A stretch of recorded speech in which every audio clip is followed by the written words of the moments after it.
ಎರಡಿಗೆ ನಮಸ್ತೆ. ಒಬ್ಬ ವಿದ್ಯಾರ್ಥಿ ಉದಾಹರಣೆಗೆ ಒಬ್ಬ ಇಂಜಿನಿಯರಿಂಗ್ ಸ್ಟೂಡೆಂಟ್ ಅಂತ ಅಂದ್ಕೊಳ್ಳಿ, ಎಕ್ಸಾಂಪಲ್ಗೆ. ಅವನೇನೋ ಒಂದು ಪ್ಲ್ಯಾನ್ ಮಾಡ್ತಾನೆ, ಒಂದು ಐಡಿಯಾ ಮಾಡ್ತಾನೆ, ಖುಷಿ ಆಗುತ್ತೆ. ಈ ಐಡಿಯಾನ ಆಚೆ ತಂದರೆ ಕ್ಲಿಕ್ ಆಗುತ್ತೆ, ಒಳ್ಳೆ ದುಡ್ಡು ಮಾಡ್ಬೋದು, ಏನೋ ಒಂದು ಥಾಟ್ ಬರುತ್ತೆ. ಇವ್ರ ಹತ್ರ ಬಂಡವಾಳ ಇರೋಲ್ಲ. ಆಗ ಇವನೇನು ಮಾಡ್ತಾನೆ, ದುಡ್ಡಿರೋ ವ್ಯಕ್ತಿನ ಪರಿಚಯ ಮಾಡಿಕೊಂಡು, ಹುಡುಕಿ ಪರಿಚಯ ಮಾಡಿಕೊಂಡು ಸತತವಾಗಿ ಒಪ್ಪಿಸ್ತಾನೆ.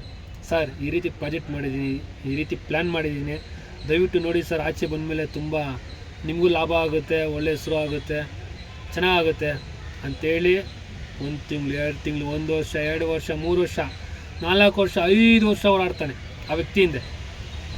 ಮಾಡಿ ಸರ್, ಹಾಕಿ ಸರ್ ಅಂತ. 5 ವರ್ಷ ಆದಮೇಲೆ ಆ ವ್ಯಕ್ತಿ ಒಪ್ಕೋತಾನೆ. ಲೆಕ್ಕ ಇಟ್ಕೊಳ್ಳಿ, 5 ವರ್ಷ ಆದಮೇಲೆ ಆ ವ್ಯಕ್ತಿ ಒಪ್ಕೋತಾನೆ. ಏನು ಆಯ್ತು ಕಣ, ನಿನ್ನ ಪ್ರತಿಭೆಗೆ, ಈ ಟ್ಯಾಲೆಂಟ್ಗೆ ನಾನು ಇನ್ವೆಸ್ಟ್ಮೆಂಟ್ ಮಾಡ್ತೀನಿ ಒಂದು 40-50 ಲಕ್ಷ ಅಂದ್ಕೊಂಡು. ಆಗ ಈ ಸ್ಟೂಡೆಂಟ್ ಏನು ಮಾಡ್ತಾನೆ, ಈ ವಿದ್ಯಾರ್ಥಿ ತನ್ನ ಸ್ನೇಹಿತನ ಕರಿತಾನೆ. ಬಾರೋ, ನಾನೊಬ್ಬನು ಒಪ್ಸಿದ್ದೀನಿ, ಒಳ್ಳೆಯವರು, ದುಡ್ಡೆಲ್ಲ ಕೊಡ್ತಾವ್ರೆ ಅಂತ. ಸ್ನೇಹಿತ ಎಂಟ್ರಿ ಟನ್ ಅವನ ಪರಿಚಯ ಮಾಡ್ತಾನೆ. ಯಾರು ನಮಗೆ ದುಡ್ಡು ಹಾಕ್ತಾರೋ ಆ ವ್ಯಕ್ತಿಗೆ, ಸರ್ ನನ್ನ ಸ್ನೇಹಿತ ಸರ್, ಇವನು ತುಂಬ ಒಳ್ಳೆಯವನು ಸರ್, ಹಂಗೆ ಅಂತ ಅವನೇ ಹತ್ರ ಮಾಡಿಕೊಡ್ತಾನೆ. ಒಂದು 3 ತಿಂಗಳಾದಮೇಲೆ ಎಲ್ಲ ಕಮ್ಮಿ ಆಗುತ್ತೆ, ಪ್ರಾಜೆಕ್ಟ್ ನಿಲ್ಲುತ್ತೆ, ದುಡ್ಡು ಹಾಕೋರು ಹಾಕಲ್ಲ. ಈ ವಿಷಯವಾಗಿ ಈ ಇಂಜಿನಿಯರ್ ಸ್ಟೂಡೆಂಟ್ಗೂ ದುಡ್ಡು ಹಾಕೋನ್ಗೂ ಗಲಾಟೆ ಆಗುತ್ತೆ. ಕೊನೆಗೆ ಎಲ್ಲ ನಿರ್ನಾಮ ಅವರ ಲೈಫಲ್ಲಿ ಆಗೋಯ್ತೈತೆ, ಯಾವುದು ಶುರು ಆಗಲ್ಲ, ಎಲ್ಲ ಅಲ್ಲೇ ನಿಂತ್ಕೊಂಡ್ಬಿಡುತ್ತೆ. ಕಾರಣ ಏನು ಗೊತ್ತಾ, 4 ವರ್ಷ 5 ವರ್ಷ ಇವನು ಒಬ್ಬನೇ ಇದ್ದು ಅವನು ಒಪ್ಪಿಸೋನೆ, ದುಡ್ಡು ಹಾಕೋಣ ಒಪ್ಕೊಂಡವ್ರೆ. 5 ವರ್ಷ ಆದಮೇಲೂ ಅವರಿಬ್ಬರೇ ಮಾಡಿದರೆ ಸಕ್ಸಸ್ ಆಗೋದು, ಲೈಫ್ ಸೆಟ್ಲ್ ಆಗೋದು.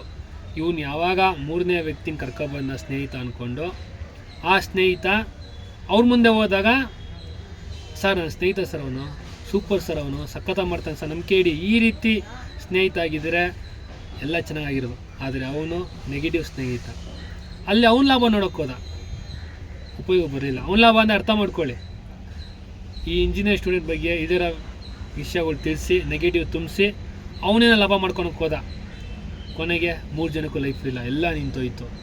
ದಯವಿಟ್ಟು ಅರ್ಥ ಮಾಡ್ಕೊಳ್ಳಿ. ನೀವು ಓಡಾಡಿರ್ತೀರ, ನೀವು ಬೆವರು ಹಸಿರ್ತೀರ, ಶ್ರಮಪಟ್ಟಿರ್ತೀರ, ನೀವು ಒಪ್ಸಿರ್ತೀರ.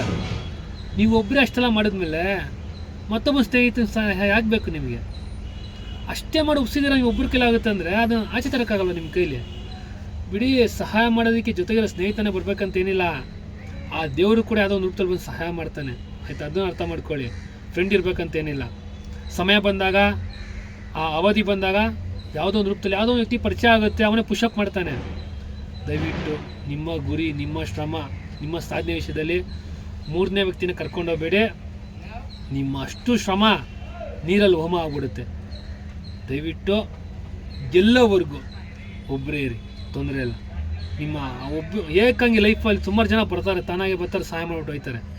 ಜೊತೆಗಿರೋರು ಬರಬೇಕಂತ ಏನಿಲ್ಲ. ಸಾಧಿಸೋವರೆಗೂ ಒಬ್ಬರೇ ಇರಿ. ಎಲ್ರಿಗೂ ಒಳ್ಳೆಯದಾಗಲಿ.